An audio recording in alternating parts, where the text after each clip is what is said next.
Welcome back to my YouTube channel, and my dear learner, today we will read another Dawn article.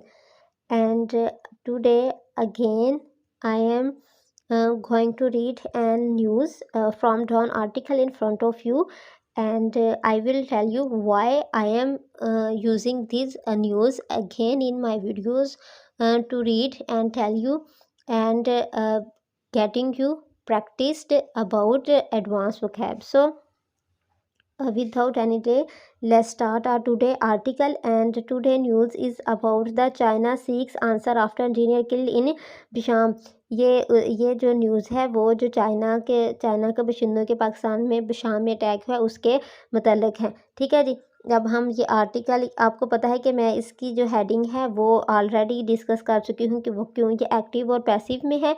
तो अगर आप ये देखना चाहते हैं तो आप मेरी जो प्रीवियस वीडियो है आप वो देख सकते हैं, उसमें आपको पता चल जाएगा ये एक्टिव और पैसिव में इसकी हेडिंग क्यों लिखी गई है। लेकिन मैं आज ये हम मेन मुद्दे पे आते हैं कि इस आर्टिकल में कौन सी ऐसी चीज़ जो मैंने देखी कि आप लोगों को मैं प्रैक्टिस करवाऊँ। ठीक है जी। मैं जब कल ये आर्टिकल आपके सामने पढ़ी थी तो मैंने बहुत ब्रीफली इसको डिस्कस किया था in front of you, and while reading this paragraph, ठीक, while reading this paragraph and I get you practice about advanced vocab that was probe. Okay, so I think you should watch my previous video and to get practice about this advanced vocab probe. Probe का meaning होता है तहकीकात करना। ठीक है।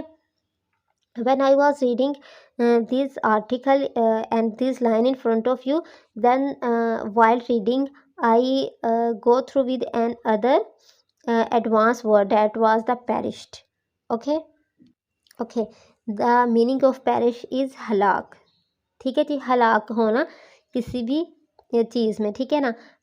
I have listened many words like killed, murdered, but perished was a little advanced, so I thought to get you practice about this word. Okay, so let's start our today article reading, and then I will get you practice about it.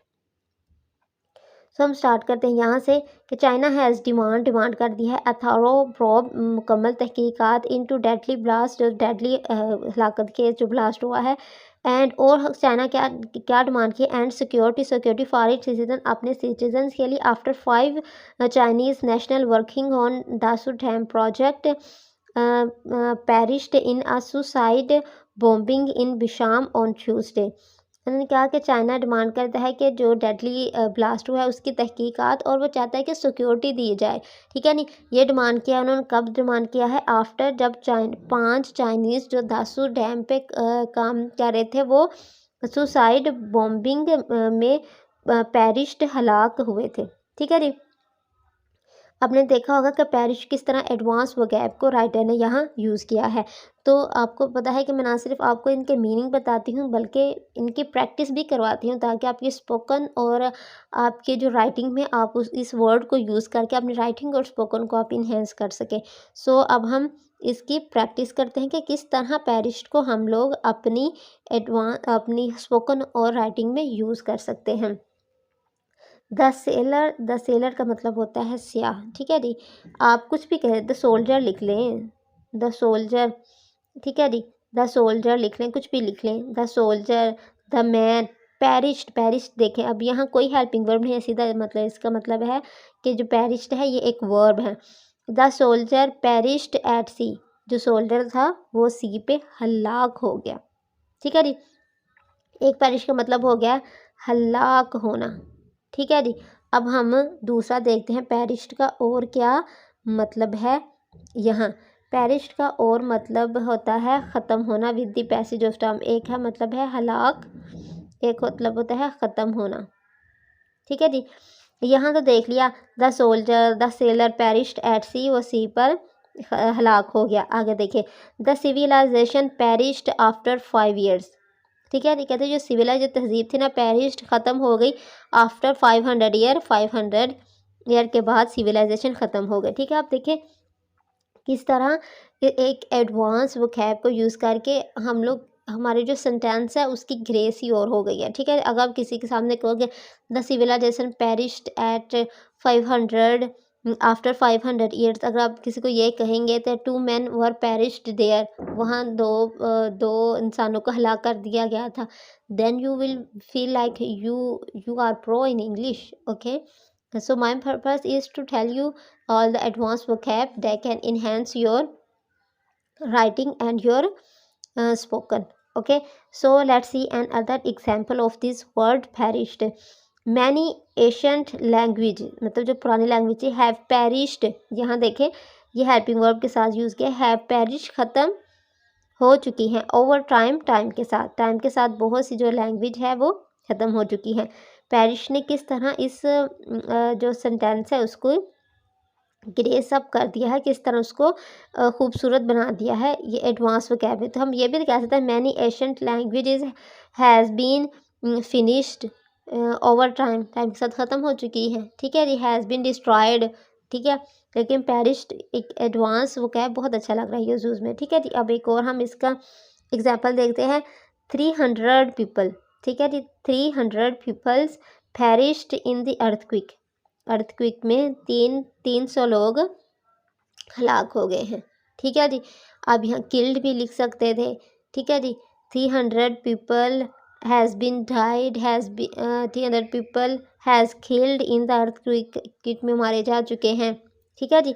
लेकिन यहाँ perish एक बहुत ही अच्छा और advance verb बहुत अच्छा यहाँ लग रहा है। तो आप ट्राई करें कि जहाँ आपने हलाकत का या हलाक होने का वर्ड यूज़ करना हो वहाँ आप लोग ये यूज़ करें, लाइक अ पेरिश्ड। 300 पीपल, 300 लोग पेरिश्ड, हलाक हुए, इन द अर्थक्विक में।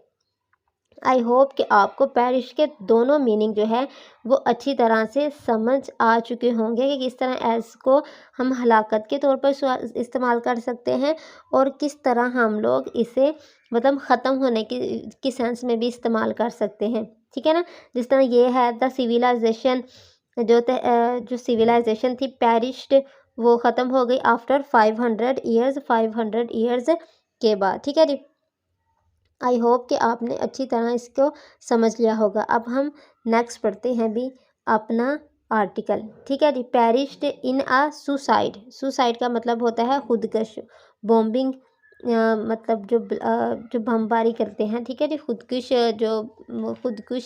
बमबारिंग में, ठीक है, आपको समझ आ गया होगा कि मतलब खुदकुश हमजावर जो होते हैं, खुदकुश बमबारी जो करते हैं, इन बिशाम में ऑन ट्यूसडे, ठीक है, जितने भी दिनों के नाम उनके साथ ऑन ही प्रपोजिशन आनी है।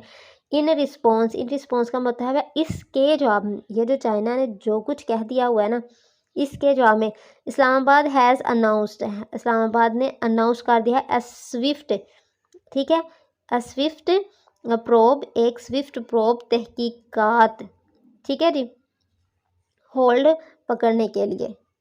आपको आई होप कि जितना मैंने आपको ये इतना प्रैक्टिस करवाया है ना, आपको समझ आ गया होगा कि किस तरह एक न्यूज़पेपर को पढ़ के आप लोग किस तरह अपनी राइटिंग और स्पोकन को इन्हेंस कर सकते हैं, अपनी वोकैब को इन्हेंस कर सकते हैं, ठीक है जी। अब हम नेक्स्ट पार्ट है वो हम अगली क्लास में पढ़ेंगे, ठीक है। आप दोबारा इस वीडियो को देखें और जी आपके लिए यहाँ मैंने इसकी जो थी ना, ये देखें, मैंने उर्दू टू इंग्लिश ट्रांसलेशन भी यहाँ रखी हुई है ताकि आप पढ़ के ना, आप यहाँ से आपको ज़रा हेल्प मिल जाए कि आप ऑन द स्पॉट आप पढ़ें, यहाँ इसकी ट्रांसलेशन भी देख लें और आप अच्छी तरह इस आर्टिकल को समझ सकें, ठीक है जी। Thank you for watching my video and please like and subscribe my channel. Thank you.